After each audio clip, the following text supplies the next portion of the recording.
Panginoong Diyos na aming Ama sa langit, sa mga oras na ito bago ako humimlay at magpahinga, lumalapit ako sa iyo ng may pusong puno ng kababaang loob at pananampalataya.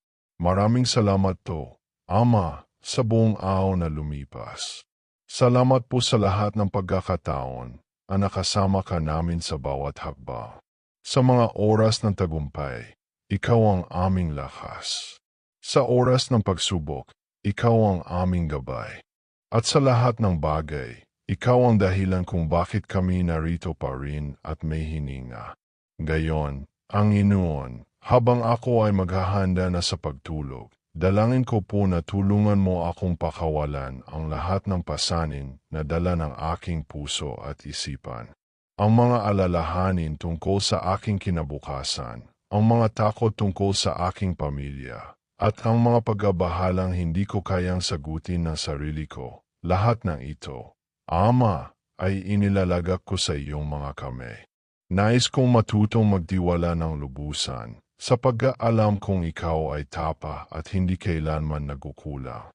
Panginoong Hesus, salamat dahil binibigyan mo ako ng pagkakataong makapagpahinga. Alam kong ang pagtulog ay hindi lamang pahinga ng katawan, kundi pagkakataon din upang muling tumibay ang aking pananampalataya sa iyo. Naway habang ako'y natutulog, linisin mo ang aking kalooban, alisin mo ang mga takot at bigyan mo ako ng panibagong lakas na gisingin bukas.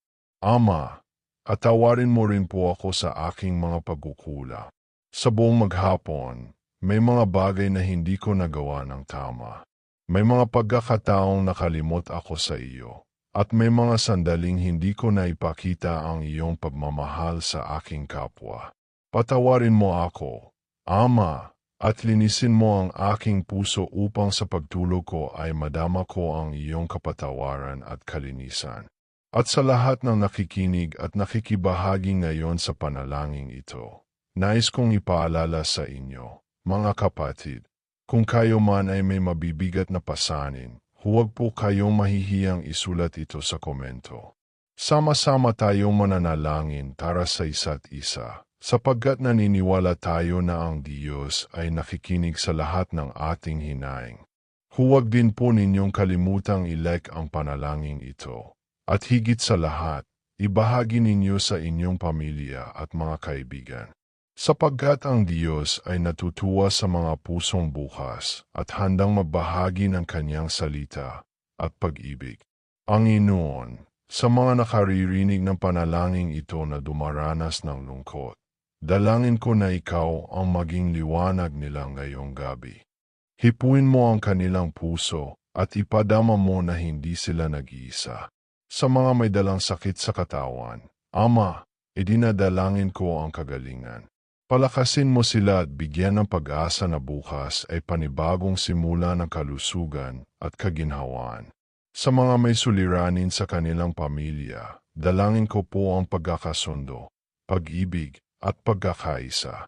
Panginoon, ilayo mo rin kami sa anumang masamang panaginip o gulo ng isipan. Hayaan mong maging payapa ang aming pagtulog. Naway habang kami natutulog, ikaw ang maging tagapagbantay sa aming mga pintuan at sa buong tahanan. Balutin mo kami ng iyong banal na presensya upang walang puwang ang kasamaan o pangamba. Maraming salamat po, Ama, dahil alam kong sa bawat gabing kami natutulog, hindi mo kami iniiwan. Maraming salamat dahil bukas, sa aming pagising, panibagong pag-asa at panibagong pagkakataon ang aming makakamtan. At sa lahat ng aming gagawin, naway ikaw ang laging may taas at maparangalan. Panginoon, idinadalangin ko rin po ang lahat ng taong nakikinig ngayon na nagbabahagi ng kanilang mga kwento at panalangin. Naway makita nila ang inyong kamay na gumagalaw sa kanilang buhay. Turuan mo silang magtiwala, maghintay, at manampalataya na sa tamang oras. Lahat ng bagay ay magiging ayon sa iyong kalooban. At ngayong gabi, Panginoon, ipinagkakatiwala ko ang aking pagtulog sa iyo. Naway ito'y maging pahinga na may kasamang kapayapaan at kapanatagan. At sa aking pagising bukas, hayaan mong muli kong maramdaman ang init ng iyong pagmamahal at ang sigla ng isang bagong araw. Maraming salamat, Ama, sa iyong walang hanggang pag-ibig. Sa pangalan ni Jesus, ito ang aking panalangin. Amen.